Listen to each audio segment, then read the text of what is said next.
Hello and welcome to Rando Rob. Each week on Rando Rob, I'll be showing and discussing one item from my large collection of collections. New shows appear every Monday, and throughout the week, I'll be adding older episodes of Rando Rob that were previously only available to my Patreon subscribers. You can watch episodes of Rando Rob on YouTube at youtube.com/Rob O'Hara. Just look for the Rando Rob playlist. Audio versions of the show are available on my website at podcast.robohara.com or through iTunes. Just search for Rando Rob. Thanks for watching or listening, and I hope you enjoy this vintage episode of Rando Rob.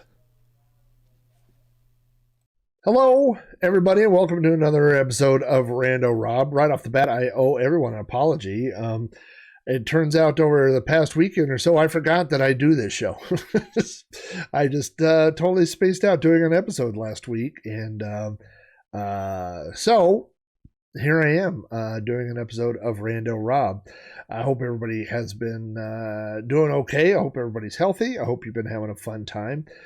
As you know, if you've been following my posts and stuff, bought a Mister, which is the new FPGA. I say new, it's new to me, FPGA computer. And one of the challenges I've had is getting input from the Mister ported into OBS. And so to do that, let me see if I have it. I do have it over here. I bought this for $20.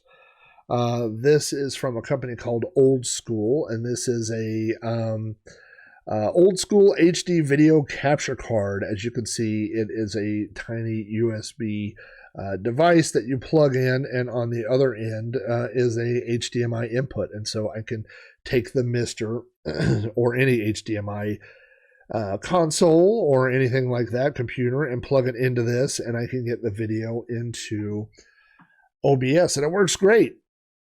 Very, very little lag and great picture. But at the same time, I also bought, I don't have it here. I don't have it because I've got it hooked up to the TV, but this is the box. This is the AV to HDMI converter from the same company, from Old School.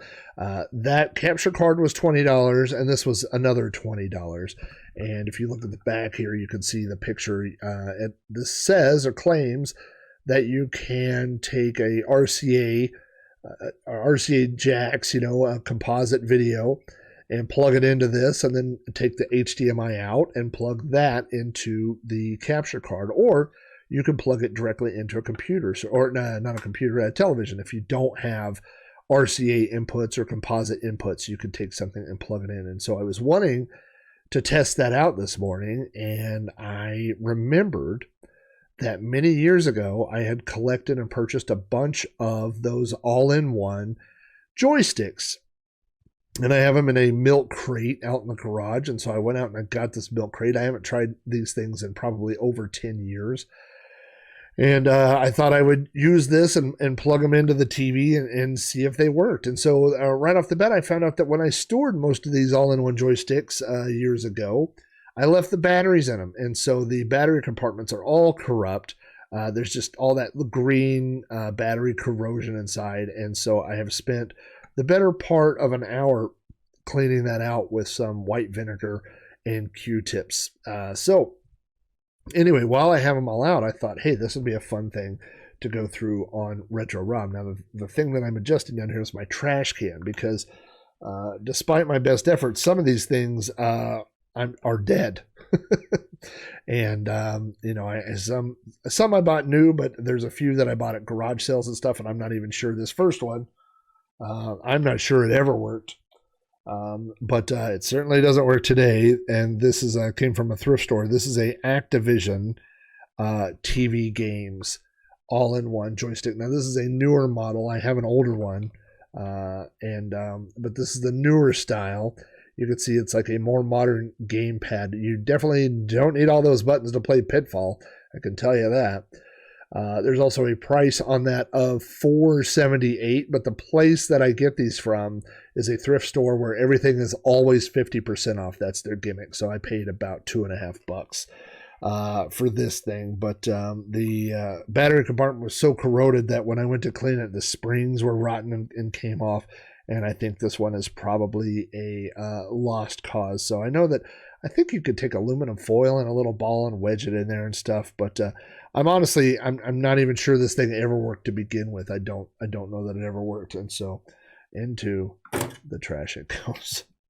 I've got a couple others here that I've tested and worked with and can't get to work anymore.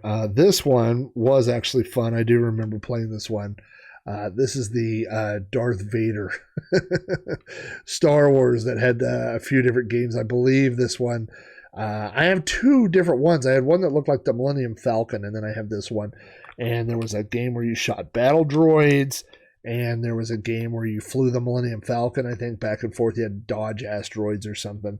But this one I was able to get to power on, but I'm not getting any video out of, and not worth the troubleshooting.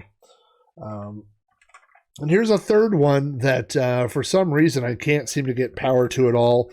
I didn't see any obvious signs of corrosion, but I cleaned it anyway, dried it out, and then I tried again, let it sit for a little bit, and it doesn't seem to be working anymore. But this is the Arcade Advanced. This is the Konami Collector Series. Ooh, look at that. And this is a very fancy looking one. You've got lots of buttons again on the top, 2 buttons on each side, a start and a select button.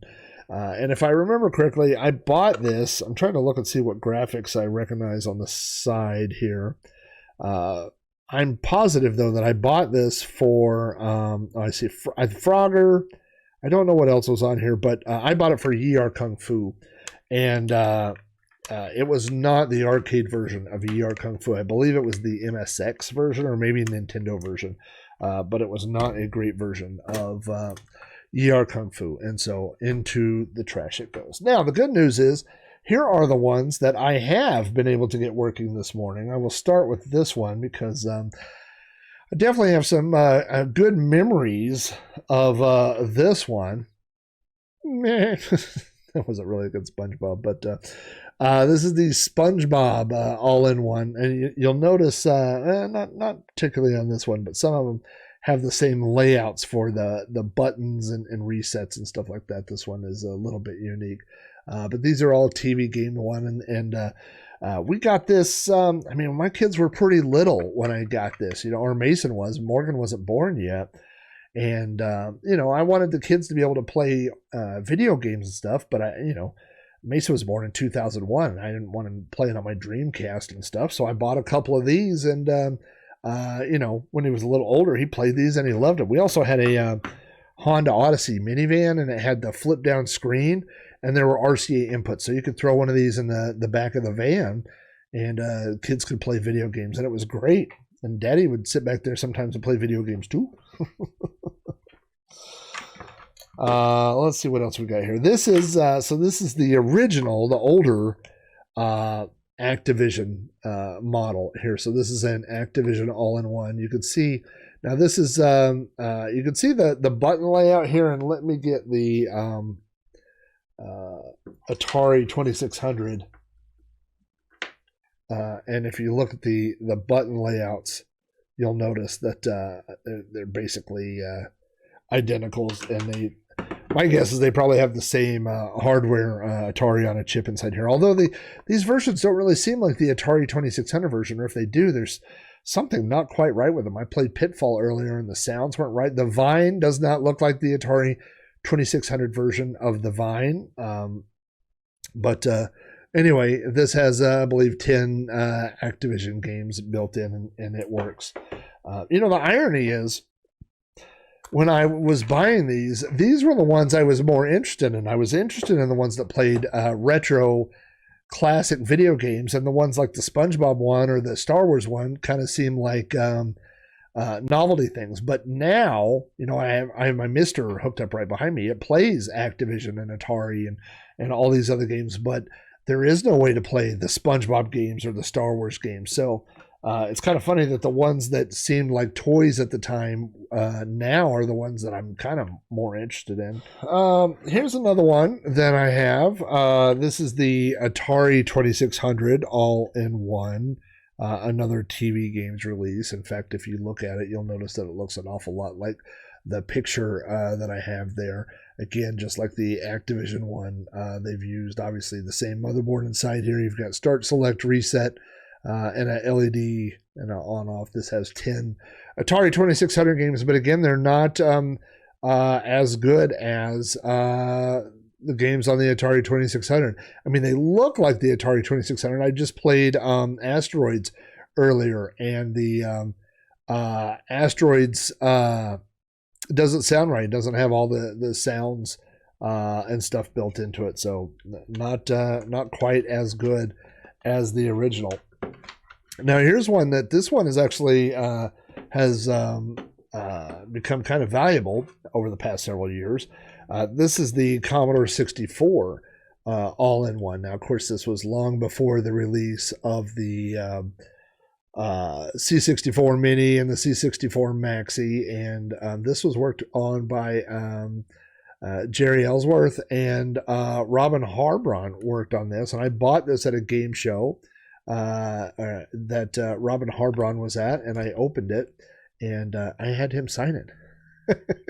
So good for Robin for doing this, and which is funny now because I talked to Robin online, and now it seems silly that I would have him sign something, but and that, I mean, it would be more awkward now, you know.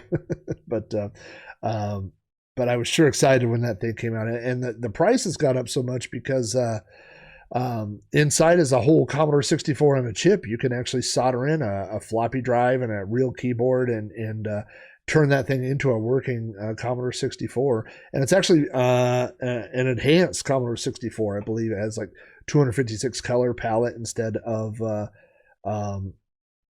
normal 16 colors and stuff like that. I do have one more joystick back here, and this is again one I was just testing, which is it's wired up still back there, but this is the Namco all-in-one from TV Games, and as you can see, it kind of has a little arcade kind of look here, and this has Pac-Man, Galaxian, Dig Dug, Bosconian, and Rally X. Those are the 5 games that are on this. And again, I'm not exactly sure what versions of the game. I played Dig Dug on this a few minutes ago, and it was literally the hardest version of Dig Dug I've ever played in my life. Like the Pukas just instantly turned into ghosts and started going through the dirt to chase me. And anytime I came near a Figar, they burned me. There was like 0 time to inflate them, so it was really kind of a difficult. And also I played Rally X, and the Rally X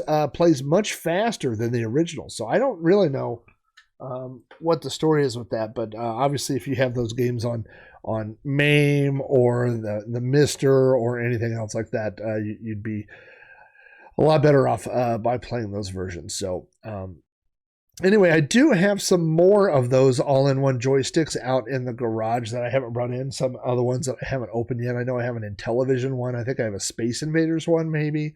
I have an Atari 2600 joystick keychain one. So it's been kind of fun going through those. But obviously, there's not much point in playing most of them today. Like I don't know that I would ever hook up and play the Atari version of Pitfall on this Activision thing when I could just play it on something that's a lot more accurate. So I don't know what I'm going to end up doing with these, and it worked. And actually, my test worked out well. I guess you could say well, because I was testing the input thing, and the input thing really it stretches the picture out and adds a lot of banding. And I was glad that I had multiple of these old joysticks to do my test on. So anyway, I am still working on this week's episode of You Don't Know Flack. I may just end up pushing it to next week. I'm not sure. I'm doing it on the Mister, and there's just so much stuff to cover on the Mister. So I've been doing tons and tons and tons of research, and so I will be releasing that as soon as possible. But so you'll be hearing that soon. And as always, thank you guys for your Patreon support. I hope to see you on the Twitch streams. I hope to see you on the Patreon and on Twitter and anywhere else you can find me. I always appreciate hearing from you guys. So stay safe, have a good week, and I will be talking to you soon.